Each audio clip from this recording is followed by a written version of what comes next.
శత్రు సైన్యం చాలా పెద్దది.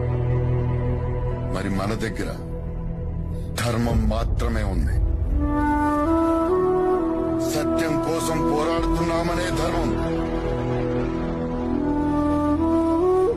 ఊరికే చరిత్రని సృష్టించలేము. దానికి కావాల్సిందల్లా చిన్న నిప్పురవ. फलक का दस्तूर, ఆ రోజు खुदा का हुक्म. కార్చి చంటుకుంది. మన కళ్ళ ఎదుటే సంకల్ప దీక్షతో అంతా సన్నద్ధమే. పర్జన్య గర్జనై గగనమనే విజయ్ భవ, విజయ్ భవ.